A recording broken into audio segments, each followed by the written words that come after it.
Okay, yeah, the York people know this, but if anyone doesn't know York, my focus is looking at the centre of York, and I'm trying to get my head out of castles, because I'll plug my current project at the moment, which is also looking at unpublished excavation data, which is Sheffield Castle. So my head is full of castles, but I'm trying to drag myself back to looking at towns.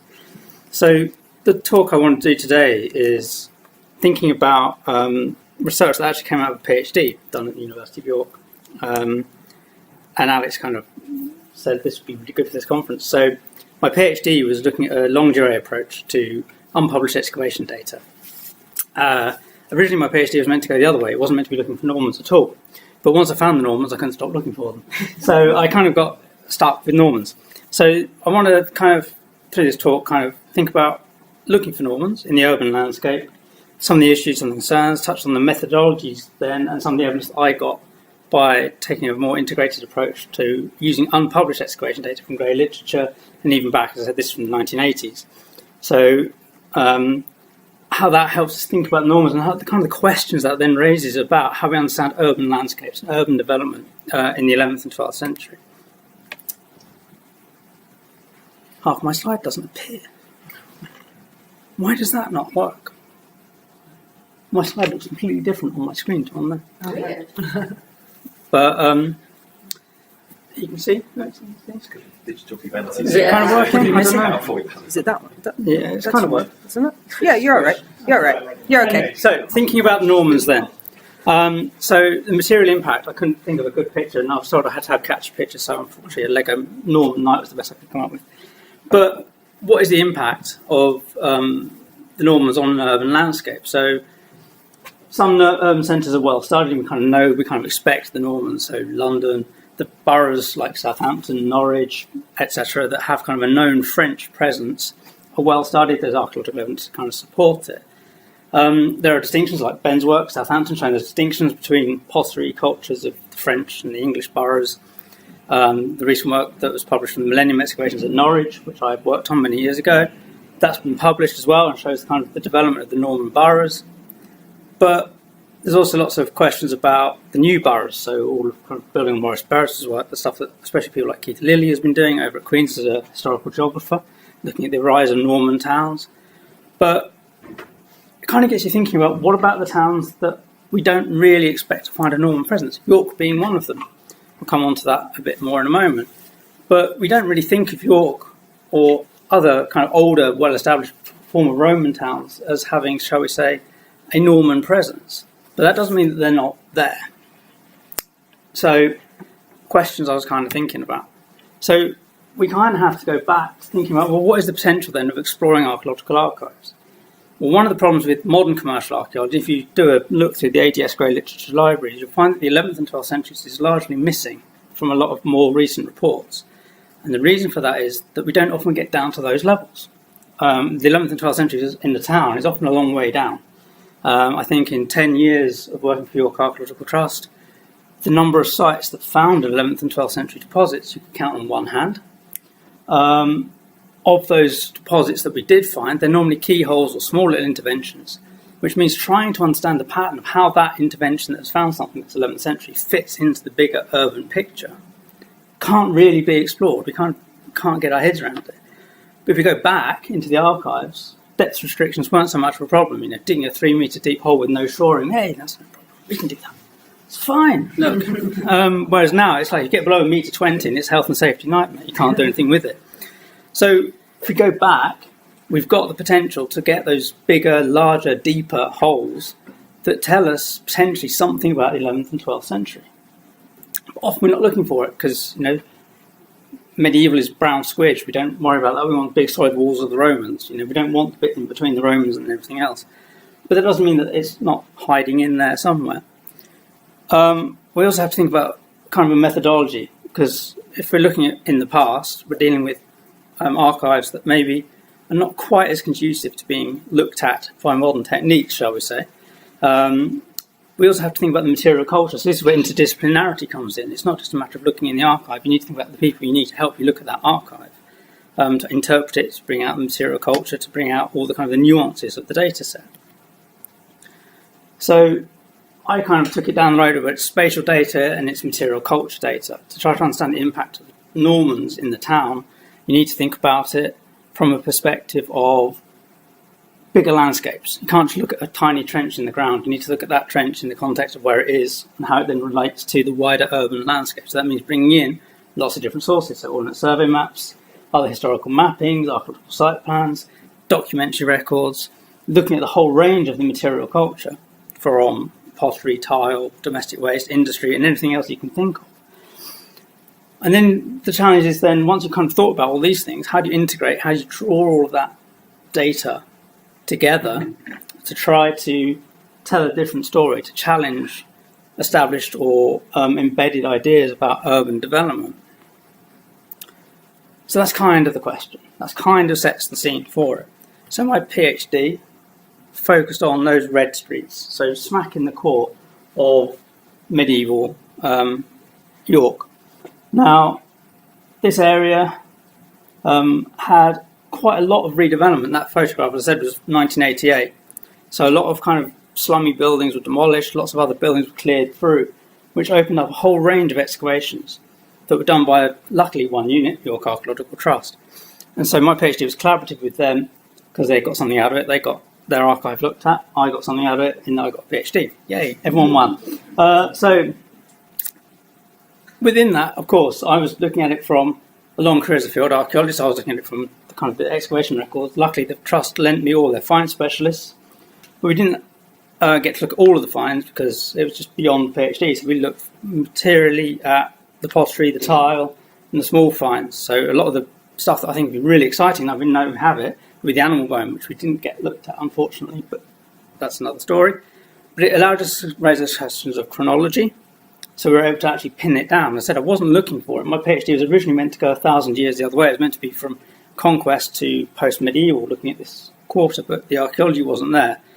And then I started to look at the other way, and I've actually found there's more archaeology looking backwards into the 11th century and earlier, so my PhD kind of shifted backwards in time. But that raised interesting questions. So to develop a methodology, I use GIS. So if you take lots of disparate holes from unpublished excavations and you digitise every single deposit, you end up with this. So this is 1,000 years of York's archaeology in however many trenches that is. But the idea of using GIS is that it's not just a means of making a map. GIS I think of as a database that has the benefit of allowing you to spit a map out at the end. So into the GIS, we digitised, or I digitised, give myself credit, I digitised all of the archaeological deposits, created the Excel databases of all the artefacts, attached it to the deposit sequences within this, and then you could run analyses. You could run questions about looking for dating, material types, artefacts, and you could start to isolate out periods of activity from an excavation. This was excavations that was carried out over 4 years, from about 1988 through to about 1992, over this big chunk of York. And that lets you raise questions then, because you can start to look spatially, you can start to look depth, you can start to ask all sorts of questions about the distribution of material culture, you can ask all sorts of questions, then spit maps out. They didn't always have that many deposits on it. I'll show you kind of what you can spit out at the end. So the question is, what did that allow you to do with challenging and refining our understanding of York? I'm going to massively generalise, but the established method or model of York's urban development is basically Anglians turn up, Minster inside the fortress, Wick trading settlement outside the settlement. Then you start to see everything kind of slowly through the 10th century creeping back. Then the Vikings turn up and, wait, look, urban explosion. By the time of the Normans, York's pretty much as we know it. That's the established method. But is it? Historians looking at this, notably Sarah Rhys-Jones up at York, fantastic book, looking through all the documentary sources for the 11th and 12th century, has questioned that model and said, actually, looking at the documentary sources, there's quite a lot going on, suggesting that there's a big Norman impact. And she comes up with this idea that's turning into, as all these northern powerhouse things, it's a big idea, but it never happened. No, we're going to have York as the big northern power. Oh no, we won't. Forget it. But the argument largely has been developed on by other people looking at her research and said, right, it must be fitted within the existing street pattern, the existing kind of understanding of York's development. So the Normans turn up and they just adapt what's already there. But do they? So taking some of Sarah's data, this is where GIS comes in, historical mapping, you can then plot out all the historical tenements, and then you can start to look at the archaeology. So if you remember where the archaeology, I'm going to wander off now. The archaeological trenches I'm talking about mostly in this area, over here, maybe here. Some documentary sources, so long tenements are laid out between Petergate and back Swinegate. And the established method, kind of idea is, it's all Viking. These are all Viking tenements. Doesn't really add up because interesting questions there about metrology, plot widths.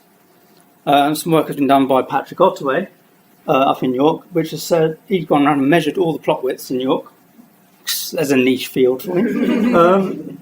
But he's found that inside the fortress and outside the fortress, there are different plot widths. So he raised the question of, well, is there a different process of urban planning going on between the two? We also have a really complex urban landscape hidden behind here. So the underlying methodology, urban theory, is that this right angle of streets here is going round an Anglo-Saxon church's churchyard. The church is up here.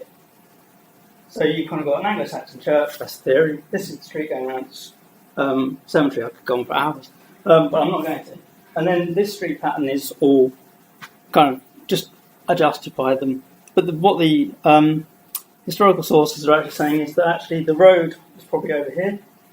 So Great Lane starts up in the top, in the middle, runs diagonally down to the bottom. It actually runs through, so the road's actually been lost. That then raises the question about, well, where was the churchyard? Everything else, and the other bit of the archaeology which I'm not showing you, just to bear in mind, is that the cemetery for the church actually extends underneath these properties on this side of the road. So again, it raises questions about, well, cemeteries over here, that theory of the street pattern over here being Viking doesn't really add up. So that is the kind of question, when does this street pattern develop? Well, the archaeology can answer that for us, because when you actually isolate the material of the culture of the 11th and 12th century, it is those tenement boundaries, unequivocally.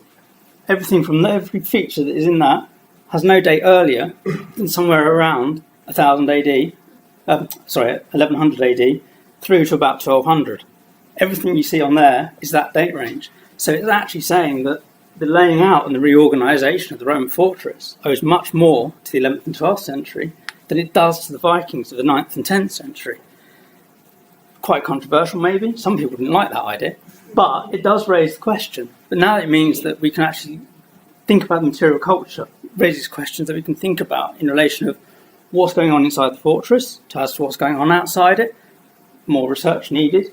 There is questions there that we can think about. We can see changes in the material culture. We can see particular trades are brought in. I think it was predominantly metalworking and leatherworking trades were brought in, and that's what's going on in these tenements. Completely different to what was kind of going on even outside the fortress in the period immediately before the conquest. So by going back and looking at an archive excavation, we can actually fundamentally question and challenge established ideas. So to kind of sum it up then, so the potential by going backwards is that we can identify patterns of urban change and challenge those ideas of established urban methodologies or urban form and urban development. There's questions there about, if we start to look in other towns, can we find similar patterns? Can we push this wider? Those changes are not just big scale things. So York is often thought of, it's a cathedral, 2 castles, that's the Normans, thank you very much. But actually, we can suggest that the change is small scale, that down to the levels of the individual tenements, households and plots. That raises interesting questions in itself about who's living there, who's being brought in, who's actually, are these the Frenchmen being brought in? Is this York's French borough? Who knows? Benefits of using digital technologies, both using GIS and technologies like that, we can actually integrate and draw together lots of different data, which again allows you to look at things in a big picture rather than just like a tiny little excavation. And that highlights that potential of an interdisciplinary approach. By chucking lots of different methodologies at a data set, we can actually, again, ask and think about lots of different approaches and questions. Thank you very much.